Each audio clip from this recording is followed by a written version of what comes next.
ultimately, I find the publicly available evidence for the reliability of the biblical text, and in particular the Gospels, substantial. And you look at the internal data of something like the Gospels and Acts, and in my evaluation, the overwhelming evidence of these being early eyewitness testimonies.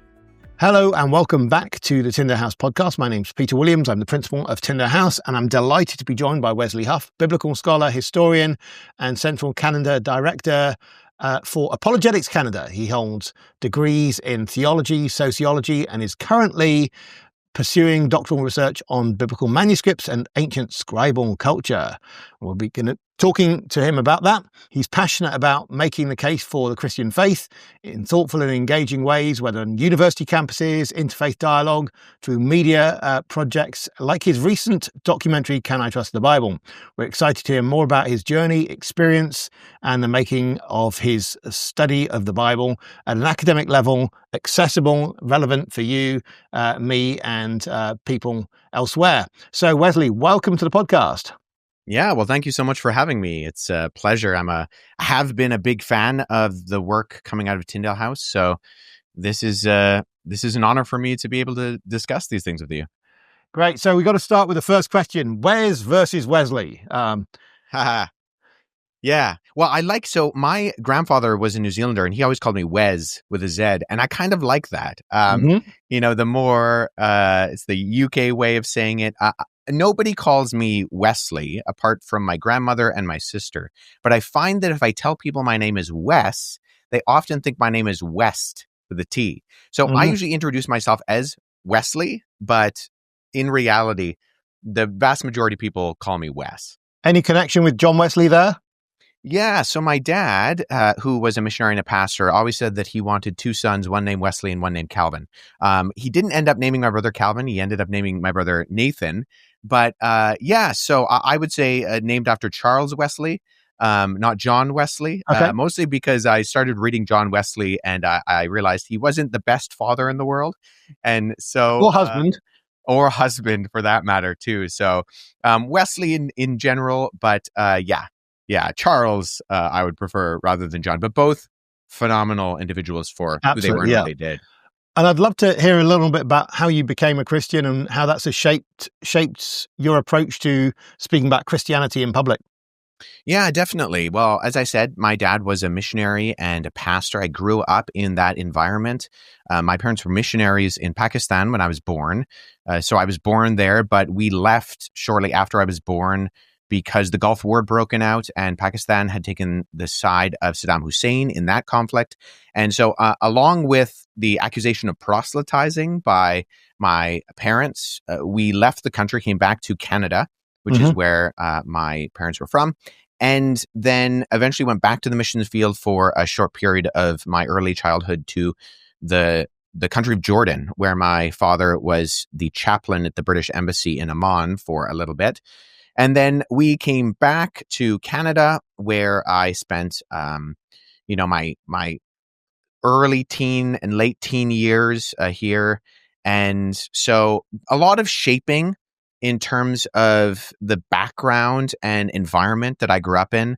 My parents were both very solid Christians. I grew up on the preaching of my father, who is very much an academic and historian himself. And I always say that, the preaching of my dad spoiled me for all the other churches that I attended, because I was used to, good, solid, academically grounded preaching. And that shaped a lot of kind of my thinking. But when we came back from overseas just before my 12th birthday, I was actually diagnosed with a rare neurological condition that left me paralyzed from the waist down, and experienced what I truly believe to be a miraculous healing, in that 1 month from the day the doctors told me that my body had attacked the nerve endings at the base of my spinal cord and caused inflammation, leaving me as a paraplegic. 1 month from the day that I woke up and couldn't feel my legs, I woke up on a Saturday morning, got out of bed, walked over to my wheelchair and sat down. Amazing. And so I believe that truly was a miraculous event. And despite that, though, I still struggled with a lot of intellectual questions in my teen years. And it was the combination of that kind of very powerful supernatural experience as a young child, and then kind of connecting the dots to the more intellectually substantial answers to the questions that I had, primarily, although not limited to, the Bible. And so that's really what got me interested in that, and particularly the defense of that in the discipline of Christian apologetics, along with the fact that when I went off to university, I was engaging with a lot of people that had objections, and I found the pattern that they would, no matter, whether we're talking about the existence of God or the problem of evil, or, all of these different sort of apologetic type interactions that you have, I would be using the Bible as my primary source of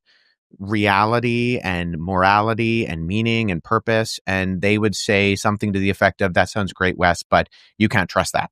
And so it was engaging and digging into some of the objections that they did have, which I, admitted, if they were legitimate, did undermine my faith in Jesus Christ, because I was staking my life on this person, Jesus, and I found the primary source information for that individual in the Gospels. And so if those weren't reliable, I really had no reason to put my hope and trust in Jesus. However, in digging into those questions, I found actually not only did I have a good reason to put my hope and trust in Jesus, but that it just continued to bolster my my faith and belief in him and the Christian worldview. Oh, that's great. And obviously that's led you on through various steps to be doing a PhD. So I'd love to dig down a little bit on your PhD. There may be some secret things in there you don't yet want to say till it's all revealed, but I'd love to hear a bit about your PhD. So why don't we start with a sort of really broad level overview of what it's about? Yeah, so I study ancient Christian scribal culture. So prominent among the earliest physical evidence of Christianity, as you and your audience, I'm sure, are well aware of, are a body of manuscripts of canonical and extra-canonical texts that continues to grow in number as we discover them, and they're published. And the very earliest of these texts marks the beginning of the notable artifacts shaping early Christianity. So what my research does is it brings attention to the evidence that emphasizes the importance of these valuable items of the study of early Christianity and the origins of the Christian communities that laid the claim to them. So I look at a wide-ranging study of early Christian literary collections and documents. And what I do is I analyze what are referred to as paratextual features in those manuscripts. So I know you have Nelson Shea in your community at Tyndale House, and he does a lot of work in textual divisions in early Christian manuscripts. And so I look at a lot of similar things in terms of that. But I also look at a number of other aspects of those manuscripts.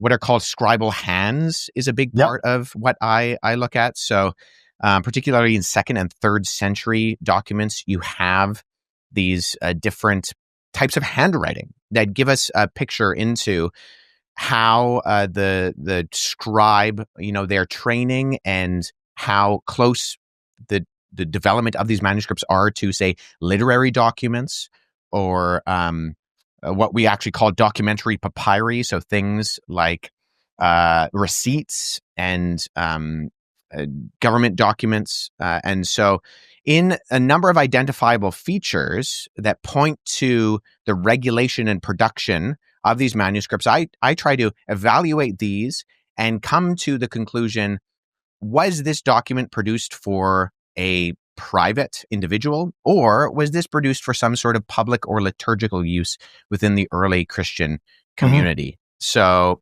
looking at all those features within the text, the scripta continua, this all capitals, very little spaces, although they do exist, and punctuation within the documents, and explore those features that make the flow of the document easier to read out loud in some cases. And then I'm arguing that the majority of these early Christian documents were actually produced for the liturgical use of the early Christian community.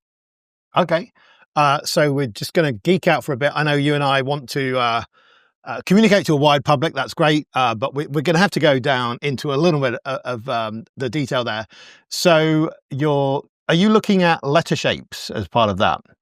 Yeah, so that is part of some of the work that I do. So although I am not a paleographer, someone who analyzes handwriting, I do a lot of paleography because that is the nature of what, the research entails. So I fall into kind of a category that is in this gray area where I'm not a textual critic, though I do textual criticism. I'm not a paleographer, although I do paleography. Yeah. I'm not a papyrologist, although I do a great deal of papyrology. And other things like codicology, the size of manuscripts. I do reconstructions of fragments, especially ones that include the margins in the fragment, and try to, based on the average size of codexes, books from the 2nd and 3rd centuries, figure out, based on the spacing between the words and the average number of words in a column, how big the document would have actually been. So the analyzing of handwriting is part and parcel to the actual research that I do as well. Any particular favorite Greek letters? Well, alphas are always fun because they can give you an indication of potentially when a document was written. I know that there's been some redating of particular manuscripts like P52 based on the shape and size of alphas done by, prominent paleographers like Brent Nongri. And so, just an interesting question. Favorite Greek letters?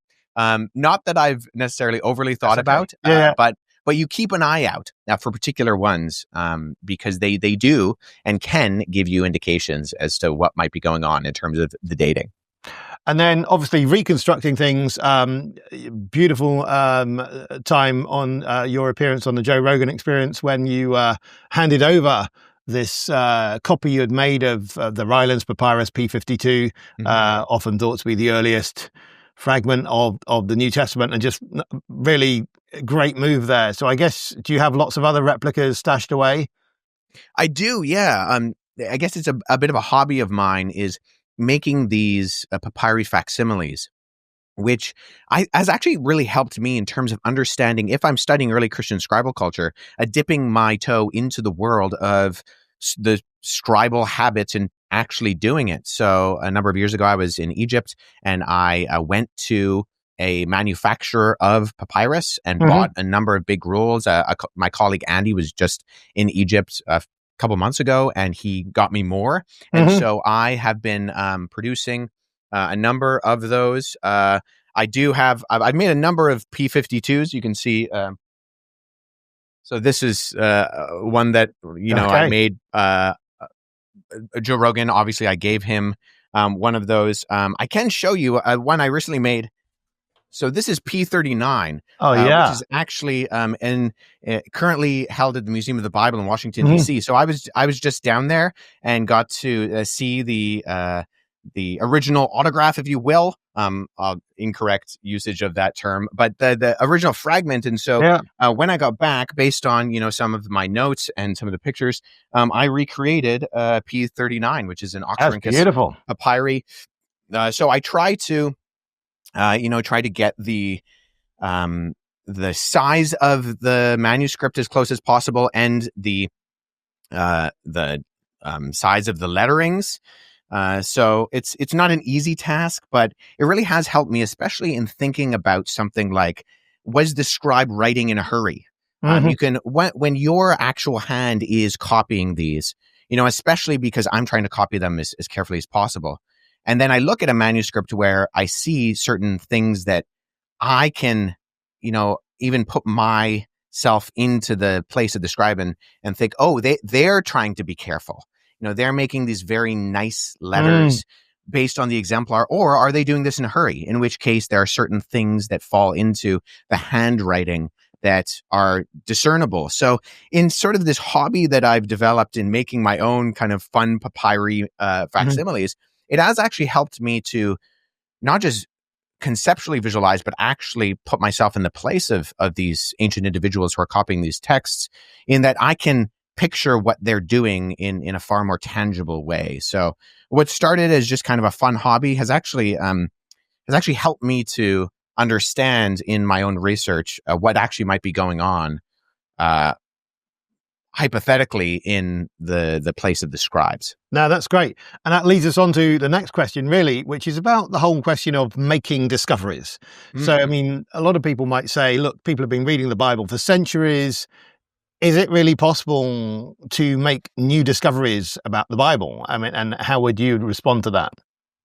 Yeah, well, I think, whether it's kind of digging into the text of scripture itself or it's analyzing the artifacts of something like manuscripts, there's such a rich ability to draw out meaning and different areas of understanding and research.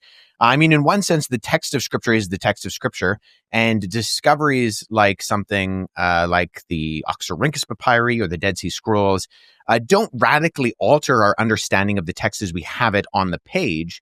But what they do is they help to flesh out some of the maybe questions and conversations that we are thinking over about the history of the text itself. We're constantly discovering new manuscripts, and that word discovering kind of has air quotes around it, in that in the late 19th century, these two individuals, Grenville and Hunt, who were recent graduates of Oxford, went over to Egypt with the pursuit of finding papyri. And what they ended up finding in this town called Oxyrhynchus in the garbage dumps outside of the city limits was close to 500,000 papyri.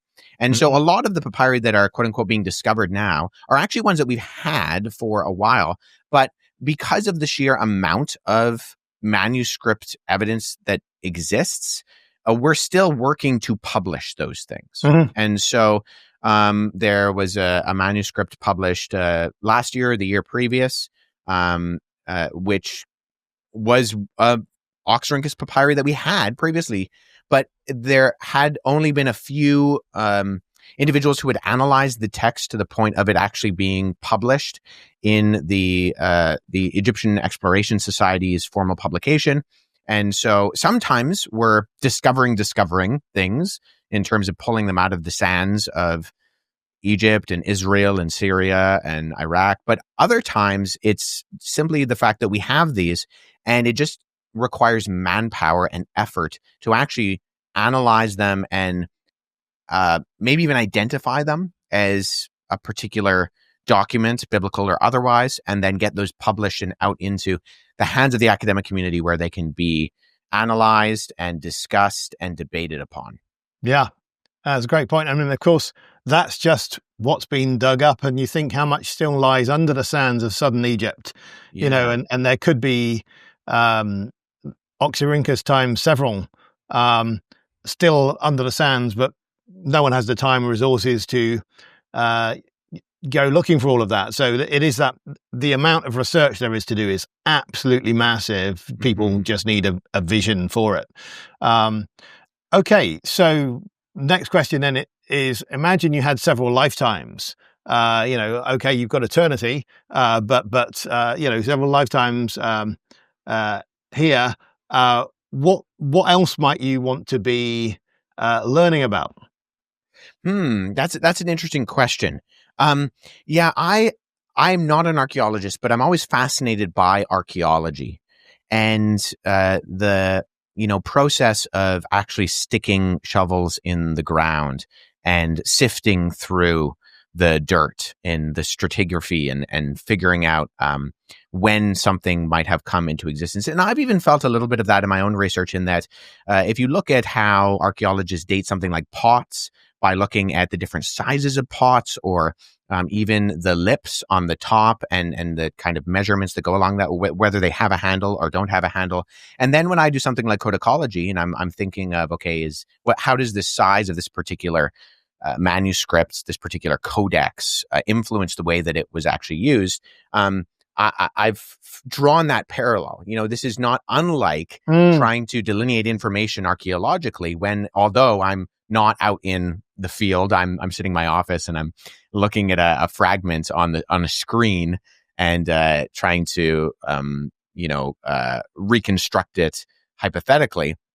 But having, I was just recently in Turkey and getting to go to some of these places where they're still uncovering. What really surprised me was we visited Laodicea, and just the amount of excavation that's been going on in Laodicea over the last 5 to 10 years has just been amazing in that so much of it is buried. And you just think while you're walking on the hills around some of these archaeological sites, how much is underneath you. Oh, Turkey, unbelievable. Yeah. Yeah, and even when we were filming in Egypt a couple of summers back, in sort of some of my research, seeing numbers like only 1% of Egypt they think has been uncovered, and just how much is really there. So if I had the ability to live multiple lifetimes, maybe I would become an archaeologist as well. I'm relatively detail oriented, so sitting at a site and sifting through the sediment doesn't necessarily bother me, but finding something like a coin just sounds very, very exciting to me when you're just panning through dirt. But there's so many interesting things that have to do with whether it's the Bible or world history in general. Yeah, you were in Ephesus as well recently, I think I saw. And again, the last time I heard it, they dug up 15% of Ephesus. Maybe the number's gone up now. I don't know, but it's not much. And did you get to Colossae as well? No. So we didn't end up going to Colossae because of the weather. We did. Ephesus was. They just opened not long before we were there. A set of terrace houses. I think there were 6 or 7 of them, not far from the Library of Celsus, and that they've reconstructed these terrace houses and all of the mosaics that were along the floor, and just amazingly beautiful. Yeah. But even though walking all throughout that archaeological site, like you said, Peter, there's just so much that's yet to be uncovered, and the thousands of years that are just sitting underneath. And living in somewhere like North America, our heritage buildings are, only a couple hundred years old. And it's always amazing to go to places where there could be thousands of years just underneath your feet. So hopefully lots of people are feeling, wow, there could be a calling to be a Christian scholar and archaeologist. I want to move on now to really the whole question of apologetics and what you find persuasive, if you like, the most persuasive evidence for the Christian faith, and also tying in with that, your whole question, philosophy of how evidence works, if that makes sense, and how we're supposed to process that.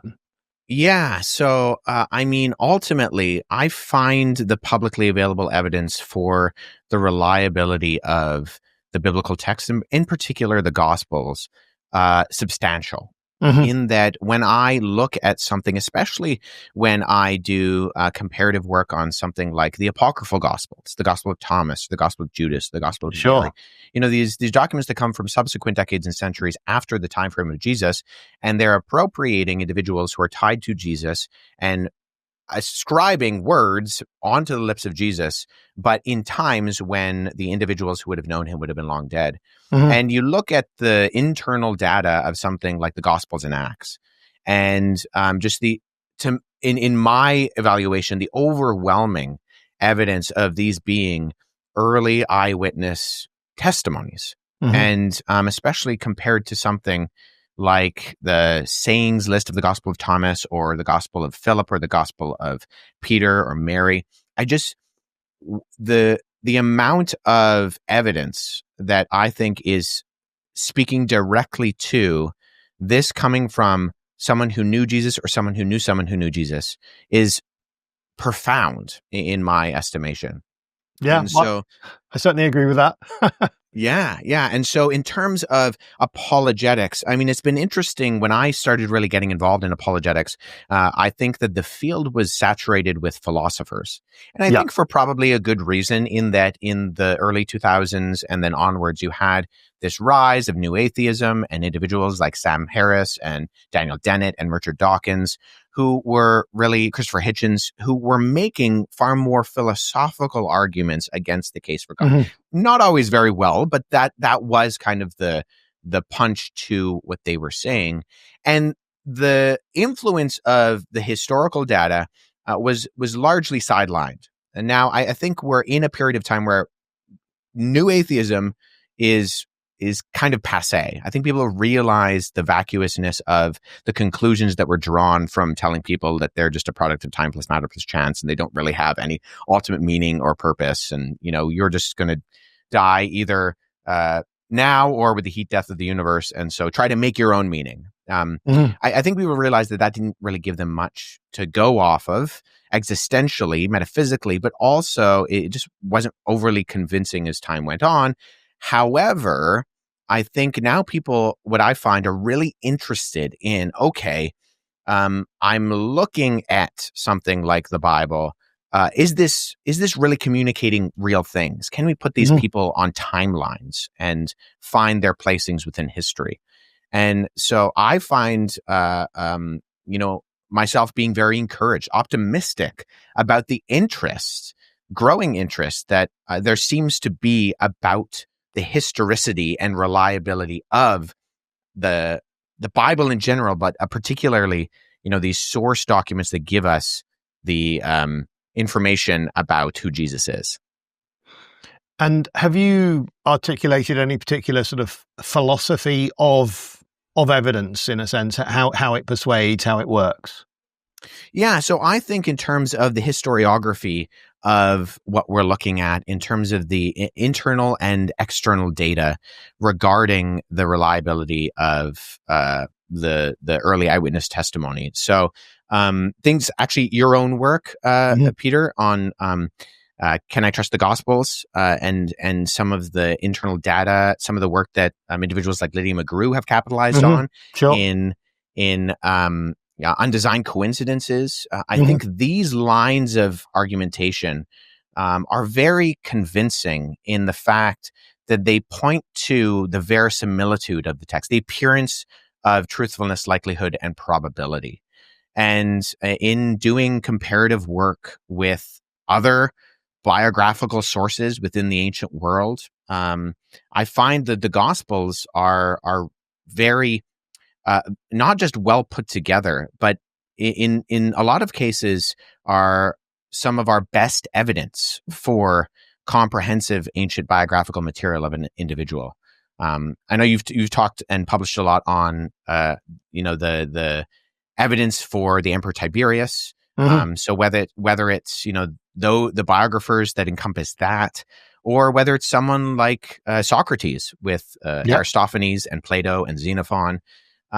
When we do kind of the classical work of trying to find the reliability of information on other individuals, and then we look at the Gospels and how they pan out, to me, at least at face value, I find it very convincing with the things like the geography of the onomastic congruence, the name frequency that was published by individuals like Richard Balcom and then Luc van der Wey more recently. It's just the amount of comprehensive evidence that's out there. I think a lot of people walking down the street don't even realize what's going on in terms of what can actually be dug into. So getting to those people on the street, you're producing a documentary, Can I Trust the Bible, filming, lots of filming on site, traveling, exciting places. Any particular place you've most enjoyed going to?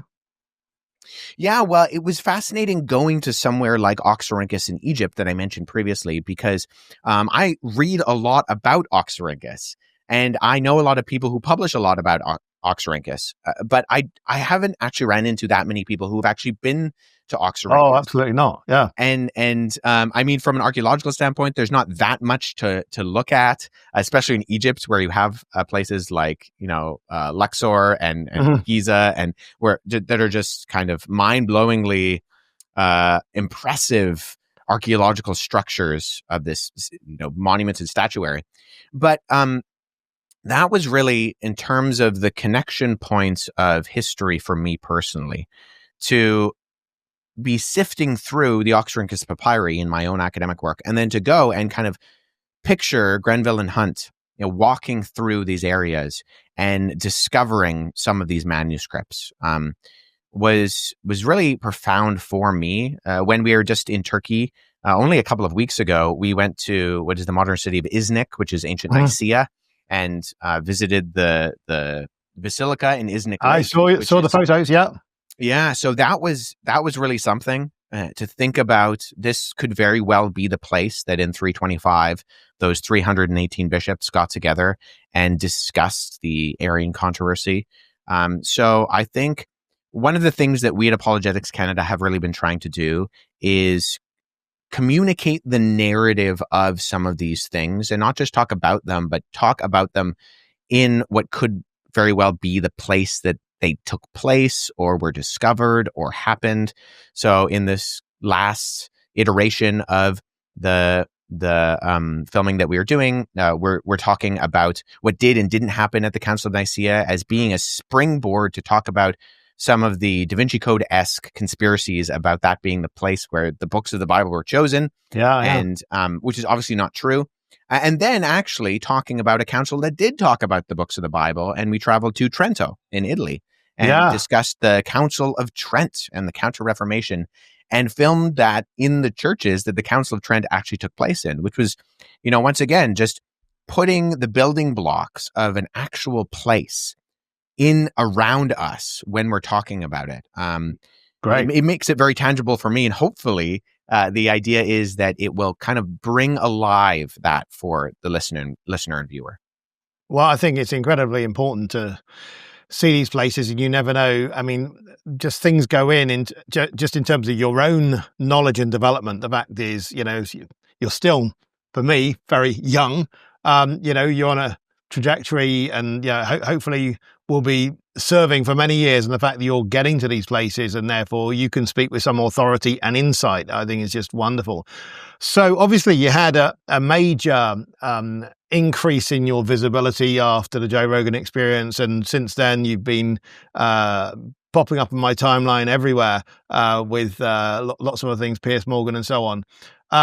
So I'd love to hear your reflections on how you think those sort of doors opened. Okay, a divine thing, but perhaps in the cultural moment that we're in, that you're getting these opportunities. Yeah, I've been really reflecting on that in the last little bit, in the sense of I could never have orchestrated any of the things that have taken place. I truly believe that they were a spirit-led, divine kind of door opening in that. But I do think we exist in a particularly notable cultural moment, in that, like I said before, the new atheism has waned, and I think people are really looking for something tangible. And with the proliferation of information online, I think people are just, they're a little bit fatigued in terms of trying to find reliable places to get information from. We know a lot about a little because we can look it up on Wikipedia, but we don't really know a little. We know a little about a lot. We don't know a lot about a little. Yeah, sure. And so when there's so many different voices online communicating so many different things, so part of my rise to prominence is that I did, and I had this kind of back and forth debate conversation with this individual named Billy Carson, who was a prominent voice in the New Age and the kind of alt conspiracy community, ancient aliens. And he was talking a lot about the history of the Bible, very inaccurately, throwing around terms that, average people aren't really aware of, talking about Codex Sinaiticus and talking about manuscripts, but doing so very loosely, I'll put it. And so in this conversation, it was kind of made aware that he didn't really know what he was talking about. And I think that stood out in that people are looking for sources that are able to communicate effectively but reliably. And Fortunately, I was given the opportunity to do that in a respectful manner, and that caught the attention of individuals like Joe Rogan and others. In that, I think people are curious and people are just unaware of where to find the reliable information on a wide ranging list of topics. And so the ability to communicate what is otherwise very academically jargoned information in a simple way, I think is the place that we're finding ourselves in that people are genuinely curious about the Bible. They're genuinely curious about Jesus. The hostility that I found doing, say, campus work 10 years ago is not there nearly to the same degree. I think people are more interested. They're self-identifying as spiritual but not religious. And that leads to an opening in that it invites conversations about people like Jesus and gives us opportunities, particularly as Christians, as biblical scholars, as historians, as academics, to look at, okay, well, I'm glad you're interested in Jesus, but if you're talking about Jesus and if you're ascribing Jesus to any one particular worldview, then we better look at what Jesus actually said. And we can reliably trace that back to the words of what's recorded in the Gospels. And so if we're going to utilize the name of Jesus, let's at least get Jesus right. Yeah. And I think we're able to do that. And people are actually very interested, what I found, in getting Jesus right. Great. And going on then, advice for people maybe thinking of beginning out on a path of learning more about apologetics or biblical scholarship. Would you have any words of wisdom for them? Yeah, my advice to people who ask about, they say, I want to get involved in something like Christian apologetics, is to really figure out, is this something that you're interested in as a career path or interested in as the calling of a Christian? Because arguably we're all called to apologetics in that kind of 1 Peter 3:15, but in your hearts revere Christ as Lord, always be prepared to give an answer to everyone who asks you to give the reason for the hope that you have, but do so with gentleness and respect way.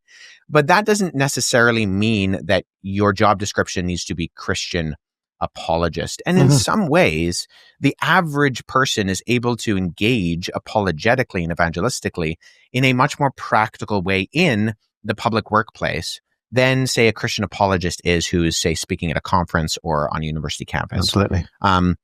I do a lot of what I've self-described as guerrilla evangelism and apologetics, right? I go in, I give a talk, and then I have to fly home afterwards. And so a lot of people on the ground have the opportunity to make connections and to follow up in a way that sometimes I don't always have.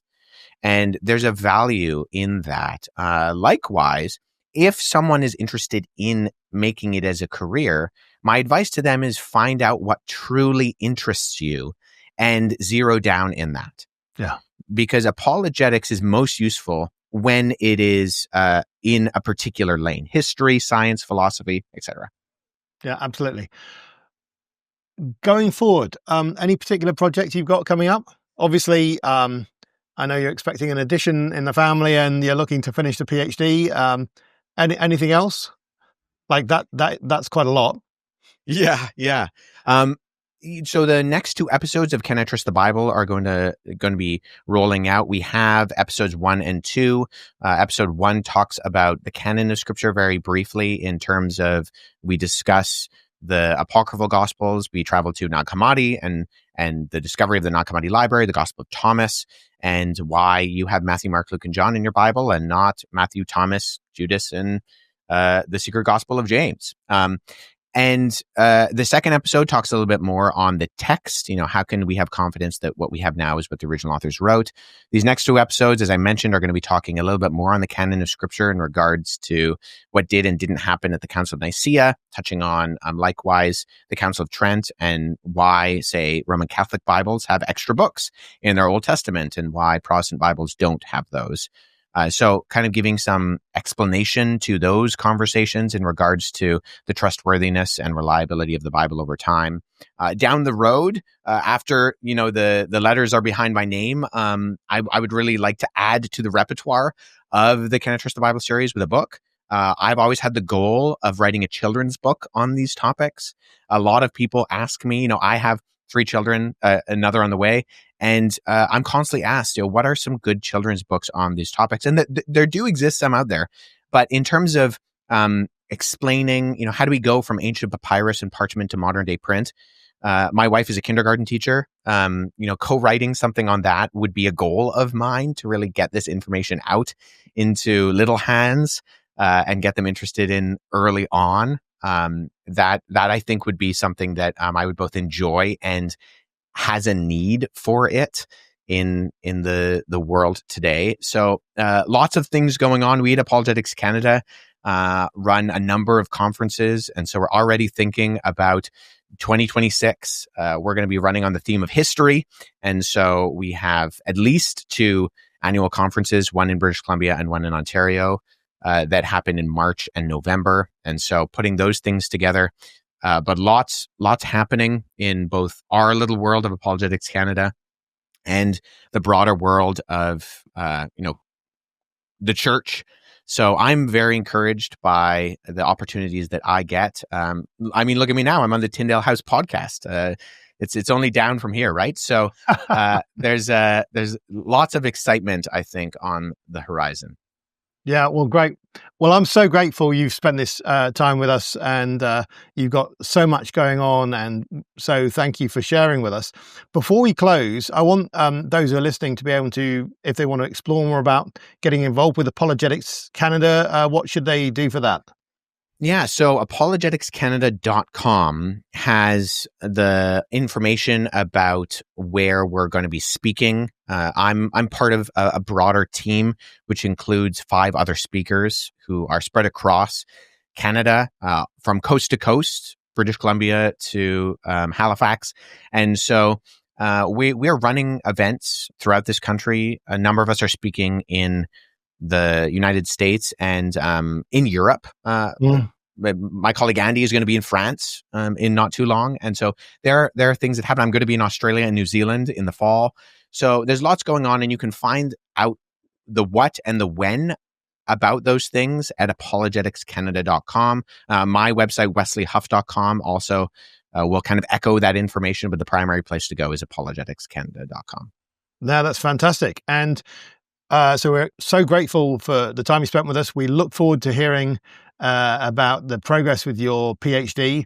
If ever you're over this way, we'd love you to spend time at Tyndale House in our biblical research community, where we have accommodation and a library. And we're just so grateful for you for joining us, and grateful to our listeners for joining us at the Tyndale House podcast. We'd love everyone who hasn't to subscribe to the podcast and our YouTube channel, and of course to Apologetics Canada as well. Do rate and review this, as it helps others find it and get our other podcast episodes. So thank you all very much for listening, and God bless you all.